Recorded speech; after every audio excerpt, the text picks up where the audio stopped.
Welcome, Divine Hearts, and thank you so much for joining us. This week, we have a very vibrant guest. She is Jennifer Hawkyard, and Jennifer is a visionary artist and an all-round creative being. She creates all sorts of wonderful artwork and imagery, and they are within themselves highly activating and illuminating, and they take us naturally into all sorts of other realms, some magical realms, some shamanic realms, some angelic realms. And you may well have come across Jennifer's work unknowingly if you have ever been working with Kyle Gray's Oracle deck, or specific ones in particular, because Jennifer has worked with Kyle on 2 Oracle decks over the years. And so we will be delving into that collaboration a bit later together. But for now, let us just welcome Jennifer here to this space and say thank you so much for joining us here. My pleasure, absolutely. Thanks so much for having me. Well, thank you. Let me take you back to the beginning of when you started to discover your abilities or your enjoyment of creating and playing with colour or creation. And I presume that would have been in your childhood, but maybe not. Absolutely, yeah. I think one of my earliest memories is thinking, I must have been going to primary school or something, and thinking, I don't want to go to school, I just want to draw pictures all day. And that was a thought that continued, throughout my childhood, very frustrated with the kind of traditional school system. Very not good at maths or those types of, I suppose, logical schools, and just knowing that I wanted to be creative, and I was obsessively drawing horses from a very young age because I was into horses, riding horses. So yeah, that was really where I got my start. My family are quite creative. My granddad was a painter. My grandmother on the other side dabbled in painting. So it was certainly something that was encouraged to do. So yeah, I was constantly drawing, doodling, and exploring creativity. My granddad gave me some oil paints, so very early on I was setting up in the spare bedroom and filling the room with toxic oil smells. I was trying to with oils. So yeah, it was from a very young age driven to be creative. But I was given quite a solid grounding in reality, in the sense that my mum was very clear on the fact that pursuing an artistic career was difficult. She never said I couldn't do it, but she just said it's difficult, it's hard to do that. So I had that grounding really. And then it went on from there. I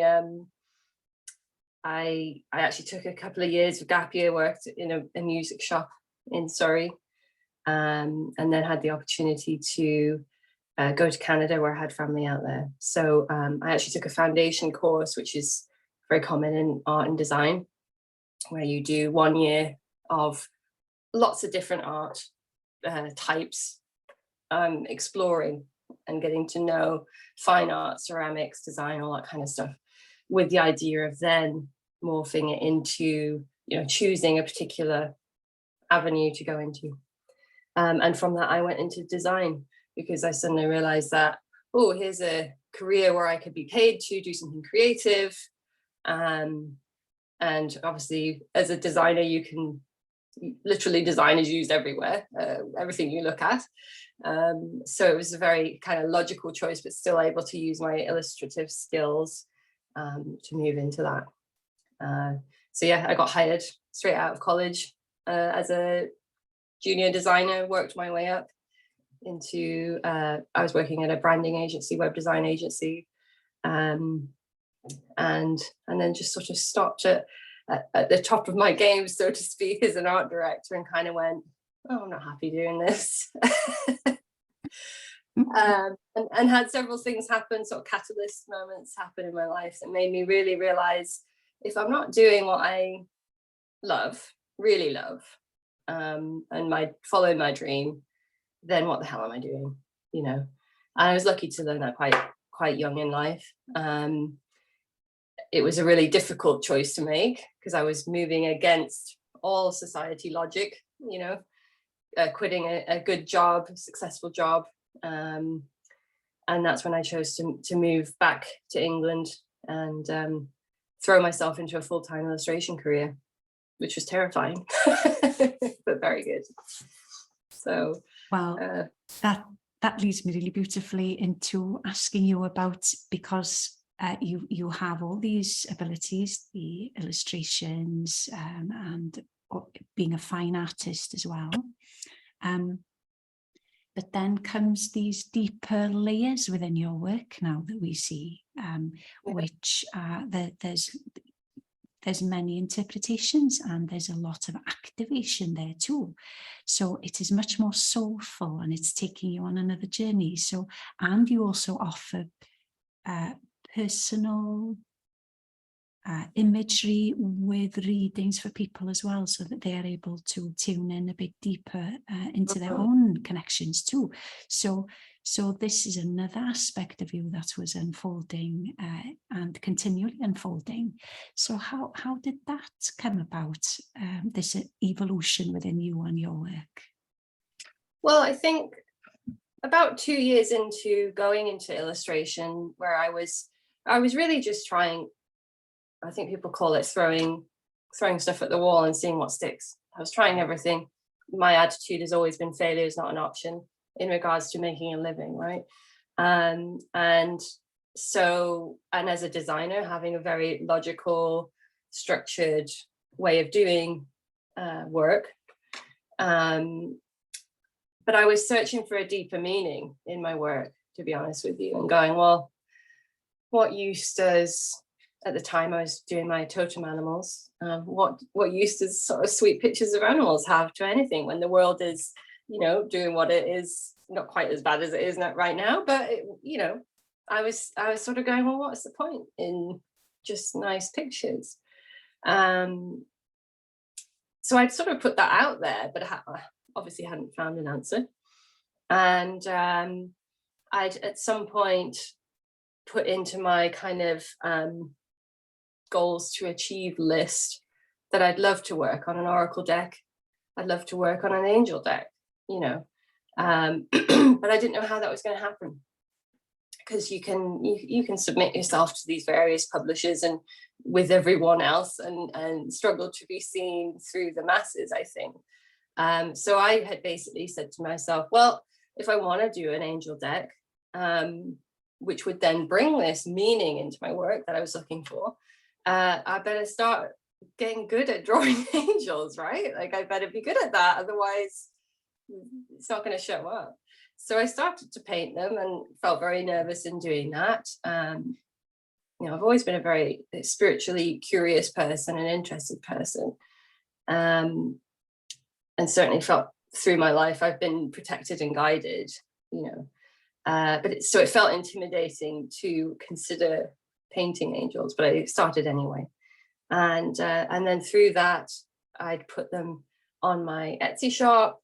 I'd attended a few well-being fairs locally with prints, and people were sort of picking up on stuff that I was like, oh, how did they know that about that? Or, you know, at a well-being fair, there were lots of sort of psychics and stuff, and they were telling me things that I was just like, oh, that's interesting that they're saying this about the artwork. And then one winter, shortly after Christmas, I got an email from Kyle Gray saying, do you want to work on an angel deck together? And I was just, I had to read it a few times thinking, what? This is crazy. So he had found my prints on Etsy and really liked what I was doing, felt that it was a sort of vision that he wanted to go forward with. So we then, he put me forward to Hay House, his publisher, and then we started to work together on the Angel Guide Oracle.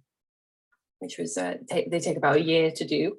So that was a year's worth of work. And from that, in the sort of thinking about the launch of the deck, he said to me, well, it'd be really cool if we could offer you to paint someone's angel as a competition for the launch, that people can, you know, pre-order, and then they'll be in for the chance of winning this. And I was just like, oh, you know. So I think in a way Kyle knew better than I what I was doing at the time. So I, having that attitude of failure is not an option, just said, yes, absolutely, yes, let's do this. Why not? And it's, so those personalized paintings started from there, basically. And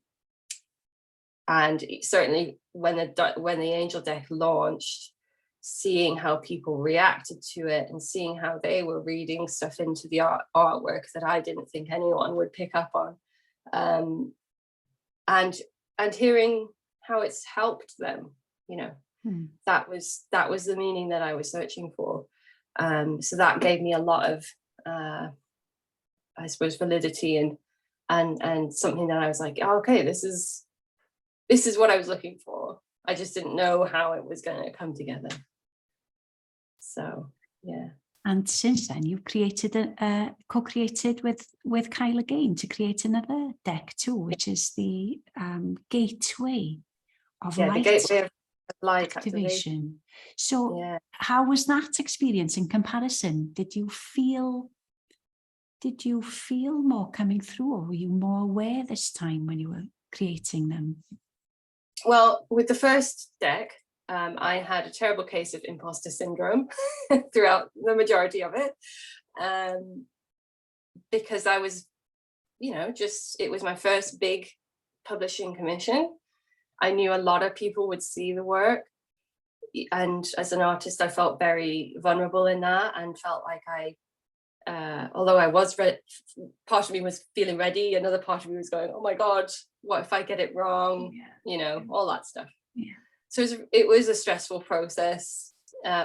Although it was wonderful to be being paid to create this artwork, there was a really stressful undertone to it for me personally. And then when we started to work on the second one, which was shortly thereafter, really, we were just sort of noodling about, and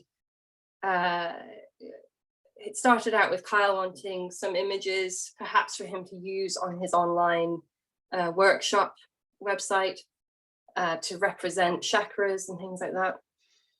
So we were just producing some artwork together. And then after maybe doing 5, he was like, I think we could make a deck out of this, now that we had a clearer vision of what this thing was that we were working on. And it was very different, just from a creative standpoint. The artwork is very different if you've seen the two next to each other. The angel one is portrait based, and it's very much painted from an illustrative standpoint, whereas the Gateway deck is more about energy, chakras, portals to other worlds, and it's much more imagery, photographic based, lots of textures. So it's constructed very differently as well. So it was a really nice change of pace for me to move into something that was different to create, just artistically. And then I was feeling a lot less imposter syndrome-y. So I just sort of got into the groove of it, really. But it was also a lot more intuitively led, I think, because we were creating these sort of concepts. You know, it wasn't like paint Archangel Metatron, who has perhaps certain symbology that goes with him. It was, you know, paint a gateway to the third eye chakra or something like that, which, you know, it was a totally different way of working, and very sort of amorphous. Like, it's a lot of the time when I was showing Kyle the rough sketches, I was going, I'm not sure how this is going to come together, but I'm sure it will. And it did inevitably come together, you know. So that's, I think, where I started to really feel like there was something else going on within the creative process. You know, what you might call channeling or whatever. Because some of them I look at and even now and go, how the heck did I do that? You know, I don't really remember the process of it. It just sort of happened, you know. So yeah, I love that. And it's like there was a pathway already there, really. You were just catching up with it. And sort of everything was being laid up and ready, and you just needed to be there and open to create. Yeah. So I feel like a lot of my previous learning of the last 20 years of being at the grindstone with the artistic skill set, basically, was putting me in to be ready to be doing this, you know. So people often say, oh, you know, you're so talented. And I'm just like, no, there's 25 years of hard graft and stubbornly not giving up, you know. And I think a lot of people who want to do creative work, they give up because it doesn't look like how they see it in their head. And for 20 odd years, it never looked like how I saw it in my head. And now it finally does, you know. So it's just that showing up and practicing and keeping going despite adversity, I suppose. Tell us about the process that occurs between you and the person that works with you to when they come to you, when somebody comes to you to ask for a personal portrait or image or something to represent the frequencies that you feel when you connect with them. And some of your experiences or others' experiences through these. So they vary widely, I would say. And I never know, after doing it for about 1.5 years now of this sort of work, I never know what's going to come through. So for me, there's a lot, and it's the same with anyone I think who works in this kind of work. There's a huge amount of trust involved, and from on both sides. And also as a creative, and as a designer, you know, used to designing compositions, to suddenly sort of being told, you need to get out of the way now and start doing what we're telling you to do. And that is something I'm still learning to be okay with, because the designer in me wants to get involved, you know. So some people come to me, you know, some of my earliest ones, they've come to me and they've had a near-death experience, you know, very vivid, very specific. I'm crapping myself thinking, oh, what if I get this wrong, you know. So I think a lot of what I've done in the past 1.5 years is it's very intuitively led. I often say to people, I don't really know what's happening, because it seems to come through me, and the end result is something that resonates with that person. And I'm still figuring out, you know, how that process differs from person to person. Sometimes I get very clear messages. So I basically go, and once I've met with a person online, usually through Zoom nowadays, I do a meditation, or I call it a meditation/channeling session, and just humbly ask to see whatever is willing to come through, really, unless someone has asked for something specific. And usually I'm shown symbols, colors. There's also a lot of feeling as well, which then I have to sort of translate into something that it look on the artwork represents that. And there's a lot of light as well, you know, a lot of light energy. And then it's my job to sort of translate that into, or condense it down. I often think of it as a condensing down into something that makes sense to us here on this plane, you know, and that resonates with that person. Because sometimes they're showing me stuff where I'm just going, if I pour as much light into this as you want me to, none of us will be able to see it. You know, you need a bit of contrast here. So it's that sort of balance between what is actually going on and what I can represent with the tools that I have at the moment. And then in addition to that, I've been adding to that, offering channeled messages that are using automatic writing. So usually at the end of the meditation session, I'll be asking for a message if they're willing, that sort of summarizes also what is being shown. Because a lot of the times in the early stages, it was very, I sort of understand on a level what they're showing me, but it's hard to communicate into words because of course our language is very limited. So the artwork is sort of doing that job, but it's nice to be able to add an additional message that is for that person. You now live in Wales, in West Wales, and you live along the coastline there, and you have a studio in Cardigan, in Ceredigion, where people can come and have a look at your work, and there's a shop place there too. So share with us a little bit about what you feel about this area of land where you're living in at this time. What frequencies you feel there, if you feel anything, how nourishing the area is possibly for you and the work that you do, how it activates you or assists you with inspiration.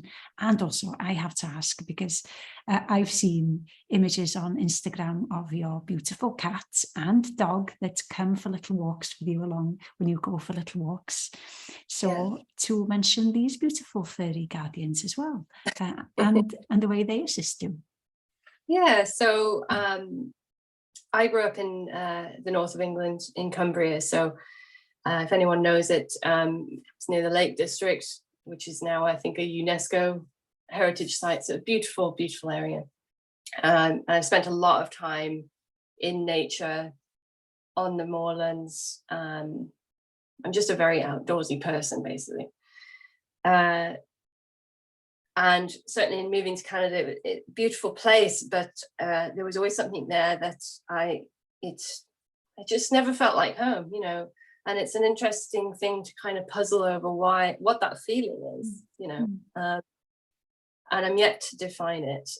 But when I came to Wales, after all these changes in my life, it wasn't very long before, matter of weeks before I went, it's here.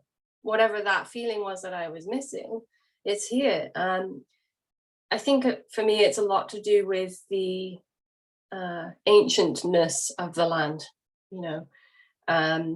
Not to say, you know, that it's actually the age of the land, but I think it's the presence perhaps of history of people in the area for a very, very long time. And the monuments and the castles and things like that, as well as the landscape for me. So when I'm not doing artwork, I'm usually out with the dog or sometimes the cat. Because it's very grounding for me to be out in those spaces. I like being out in a forest, usually when I feel like my, what do I call it? My nerve endings have been fried by something. I'll head out into the forest just to sort of resettle everything. And I think certainly in these times that we're going through with all of the craziness of the world, you know, that's become even more important to be aware of the things that nourish you, as you say, and return to them often so that you can stay grounded. And certainly, you know, doing the kind of work that I do, I've had my, I've been fried by a few beings, not in a bad way, but in a sort of being in this beautiful space to the point where you're almost leaving the planet, you know, and obviously I did choose to come here for a reason. So it's important for me to stay grounded, literally grounded. And that landscape here certainly does that for me. I don't know whether it will forever, but I'm certainly very happy to be here for the time being. And similarly, my animals are very I would suppose a big part of that too. The dogs are obviously an exercise regimen for me. They give me, I think I spend a lot of time in my head naturally in my imagination. So to have a dog to focus on when you're out walking, and it just draws you out of and gets you into the now moment really, and keeps me physically fit. And then the cat just showed up when I needed him, basically, as they do, cats do.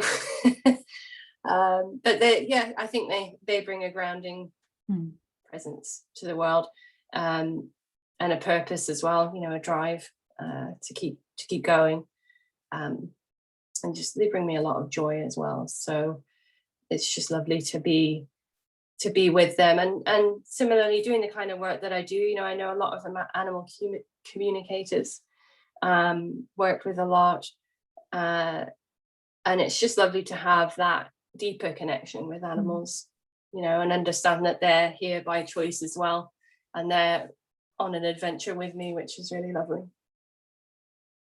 I love some of your other offerings on your website too, and I will be sharing all the details of your website and where people can find you below this video.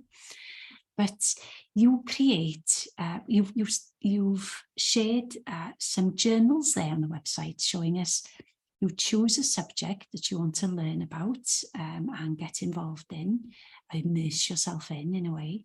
So you create these really beautiful visual journals, and you draw pictures of, maybe you've chosen crystals and flowers and butterflies, another subject as well. So you use these journals to immerse yourself in those colours and frequencies and imagery, and teach yourself more about that subject. I love that. And you also use the images, some of your own images, and you have journals there for others to be able to use as well.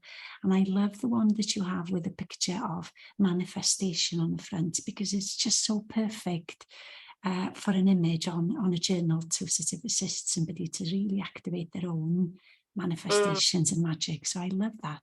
So speak a little bit about, we can feel the enjoyment in the images and in the writing, and you taking an interest in the subjects, but how did that idea pop in?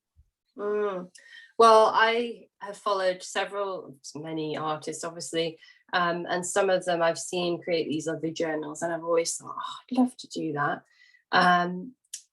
But I tend to have, and I think a lot of people have this problem, they'll buy a journal, it's too perfect to do anything in. And the thing that I always end up doing is the very first thing I write in them, I make a mistake, and then I've ruined it, So part of it is that like getting over that preciousness of creating something, and just starting to do it, because I think a lot of the creative process for people who do want to just dabble, they want it to be a perfect thing, and then they feel like they've ruined it, and then they stop, and I think that's a shame. So for me, that was a tool for me to get over that and just keep going, just keep learning, And the first one I did was the Mayflower Journal, and that was done through the first lockdown that we had here. And in Wales, we had absolutely glorious weather for that first lockdown, and it was in May, and the wildflowers here in this area are amazing in May. So I decided, well, now's the time to do it when I have time. Why not? So I did a wildflower painting every day of May, literally just sort of picking the flower, painting it. And I used a paint gouache that I hadn't spent much time in. So the intention was to learn that medium a bit better. And then also looking up the folklore behind flowers, some of their healing properties and such, because that aspect I really enjoy. I mean, I've always had a strong interest in folklore and mythology. So just adding those handwritten elements into the journals. And then from that, the next one was the crystal one. So I didn't quite do one a day for that one, but it was created over a few months. And again, I've always had an interest in crystals, whether it's just because of how they look, and a curiosity about how people use them, even from a scientific perspective, so that was done in watercolor. And it was just technologically a good challenge to try and capture that translucence, that you see in crystals, and all of the veins and different ways that they present themselves. And the one I'm working on right now is the Butterfly Journal. So that was based off of my grandmother's stamp collection, which we recently inherited. And obviously there's a lot of stamps in there that aren't to do with butterflies, but there's a lot that are. So that's just an opportunity to learn a bit more about that. But also they're kind of things that are not related to any kind of client work. They're not related to commission work. So obviously I have to slot them in when I have time, but I don't ever intend to sort of sell them or make a product out of them or make prints out of them, which people are interested in, but I've deliberately made them not able to be done like that, so that I can have a project that is just a creative exploration that I think all artists need, to just learn, basically, and not have anything else attached to it, any pressures and any deadlines or anything like that. And then the journals that I actually sell it's just a lovely way of, obviously I sell prints on my website primarily, but as a journal addict myself, it's lovely to be able to offer some of the artworks on journals, so that if people are doing oracle readings, with the deck, it goes with it really nicely. And so people can have a tool, especially if they don't have the wall space, or if they can't afford a print. I always try and make things affordable as much as possible. I've never wanted to be an artist that only the wealthy, elite can afford. So yeah, offering those sort of products that are things people can use is wonderful for me, because some of my most treasured, I've got one right here, journals are featuring artwork by people that I love. So this is Android Jones. So yeah, I think in a way, having something that you can add meaning to yourself makes it even more precious. I know which pieces I love when I look on your website, and some of the images that really I found really profound. And there's many there. There's many. You got specifically this Archangel Metatron. That's really that blasts so much light, and there's so many frequencies there to play with. Also, you've got this really lovely one. It's the feeling. I think it's called. It's the feeling. I love that too, because you've captured a really deep teaching, and it's such a profound teaching, and yet it's really simple, because it is the feeling, is the seed of the beginning of something. Absolutely. You can feel it in the image. It's so lovely. And there's so many more, the ones that I really like all of them. So, but what are the pieces that you have? I'm sure you've enjoyed the process of all of them, but is there anything that has been different maybe in creating some of them? Well, I mean, you've named two that were very profound, and obviously that is coming through the artwork, which never ceases to amaze me, right? How people pick up on stuff that I thought was just me, I didn't think anyone would pick up on it. So the It's a Feeling one was done, both those artworks were done when I call it a shoulder tap. I basically might be just going about my day, and I suddenly get this feeling of like, we're going to go and do something. Why don't you go and sit down and put your headphones on and start doing some art? And I'm like, oh, something's happening. Oh, okay. I use music a lot in my artwork, as in to create my artwork and to inspire the artwork. And with the It's a Feelings piece, I was literally listening to a lovely piece of music by London Grammar. And I was just listening to that piece because I wanted to just listen to it for a moment and then listen to my regular sort of arty playlist. But instead I carried on putting it on repeat, and this angel came out of it. And then I channeled a message about it, which I think accompanies the artwork on the website. And it was the first time I went, this is where these pieces join up, you know, so I can create an artwork and get a message and get it out there, you know, because certainly that before that I was really not feeling frustrated, but getting this sense of like, I'm getting these downloads, but I can't get the information out because it's just too, it's just too much. Like, there's not language for what I'm being shown, you know, or what I'm feeling. So that artwork was the first one where I really felt those two sort of skills knitted together really nicely. I still think the artwork speaks for itself, but it's lovely to be able to have a message to go along with it. And Metatron, I really didn't, I was quite intimidated to draw Metatron.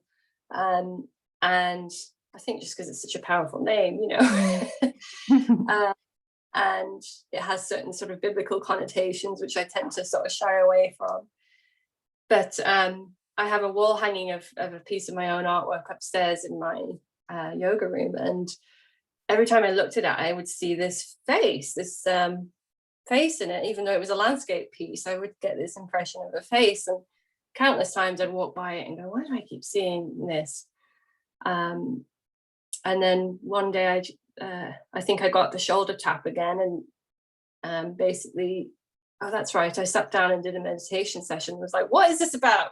Why do you keep showing me this thing? And it was Archangel Metatron that came through. And I don't remember half of the conversation. Usually I can remember the process, how it all goes through, but I don't remember half of it. I did a sketch that I don't even remember doing it. And then that evening, I took that artwork and started to morph it into what I was shown. So that was a new way for me of doing artwork. It literally was one of those cases where I was just like, I don't know what I'm doing here, but I'm just going to follow you, sort of thing. And every time I've done that, it's come through very, very easily, very quickly, almost to the point where I'm going, oh, it's done. Like, it's not taking me days and days of grinding, you know, like, it's just there, it's finished. And certainly when I really feel like I'm in the zone, that's what happens. It just comes through so quickly that I almost feel like, oh, I haven't done enough work. So yeah, that one was very intense, and I think he came through with a message as well. And being able to add the animation onto it, which I show on my website and primarily on my Instagram page, is really cool, because then I'm able to show a bit more of, because obviously these pictures aren't static in my head. So being able to show a bit more of that light and energy by moving certain elements is really nice. It's getting closer to what I would see personally. Oh, wow. How are you feeling about the way that you're working now? Or do you see an evolution continuing? Are there new projects or new ways of working that you're excited about? Yeah, I mean, I think in recent months, I've been experiencing this change of plans, so to speak, which a lot of the time I'm not that comfortable with as a human, I suppose, where I'm sort of being told, rather than them showing me something in my head and then me going to start drawing it, it's becoming like I'm getting impressions, and then they're going, when you're at the artboard, we'll get involved, which from an artist and designer standpoint is completely different from what I normally do. You know, as a designer, you're taught to create rough sketches and plan out compositions and think about color schemes. You can literally plan the whole thing in your head or in your art book and then work on your artwork. So it's a very logical process. That's what I've been doing for the last 25 years. And now I'm being told, now you've just got to put your pen on the paper and let us come through you, which for the logic person behind me is going, oh, what? That is terrifying, you know, or frustrating, or I want to be a bit more involved. But it makes total sense in the sense of the message coming through more clearly. And certainly, as I said, when I've just allowed myself to do that, it's come through very, very clear and very easily. So I'm learning now that, you know, when I get into that headspace of micromanaging, I suppose, that I have to stop that and step away. So yeah, that's happening at the moment, which is interesting because it feels like I'm now drawing with a helmet on my head, you know, which you know is difficult for me. But also there's something extremely exciting about it as well, because it's always pushing you in to discover new things that you are capable of, in a sense, yes. you know. So yes. And it's this trust, and it's also this new freedom. You can't even, you're not even allowed to see it, Jennifer. It's just like you just got to trust. You can't see it. It's like the trust fall, right, where you do have to do that. And so I'm learning as I go, you know.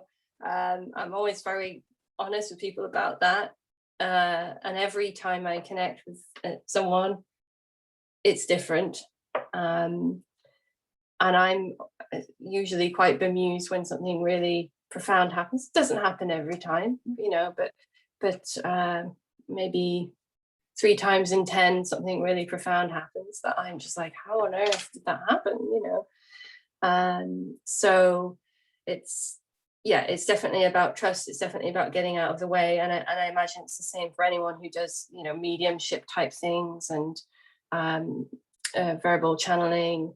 You know, it's learning to get out of the way, literally, and just keep a clear channel.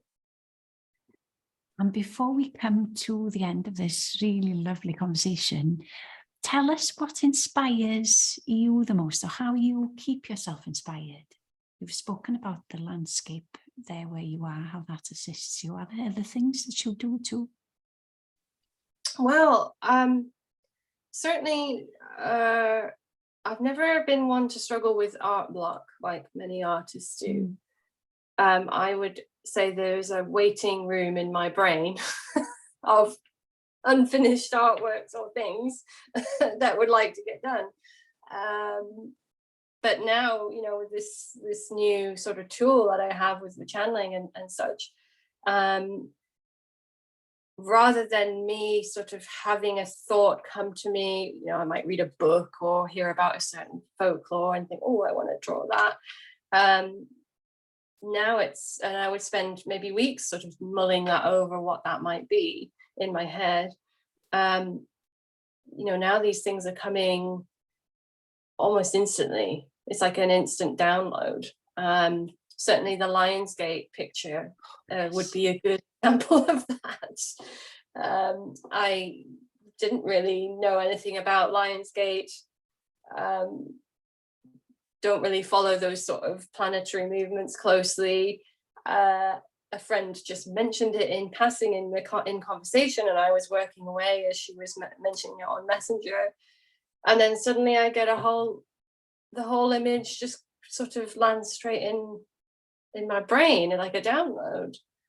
And I messaged her and I sort of went, oh, I guess I'll be doing this then.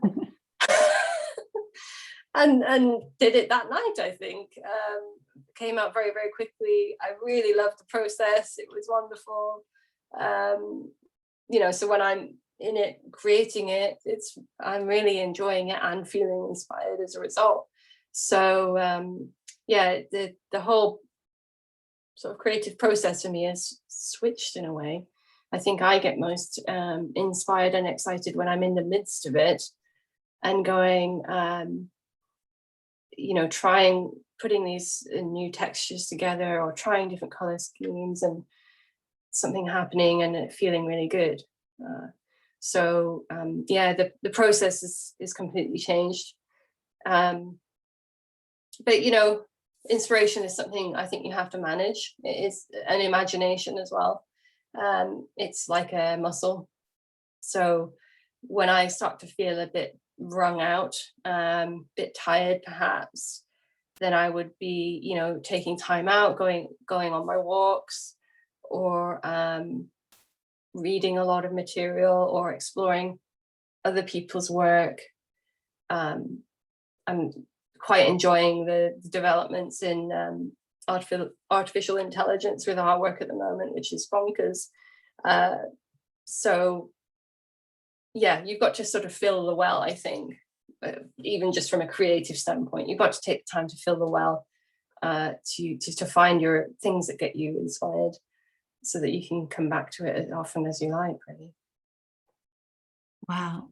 We just want to thank you so much for sharing and bringing through such immense beauty and light in your pieces, and sharing them with the world, listening and bringing it through. It's just wonderful. And thank you so much for allowing us to connect in this way today, to meet you and to delve a bit deeper into everything that you do. And I personally feel very excited for the future for you and these new ways of working that will be continually unfolding for you. So it's very exciting. So thank you so much.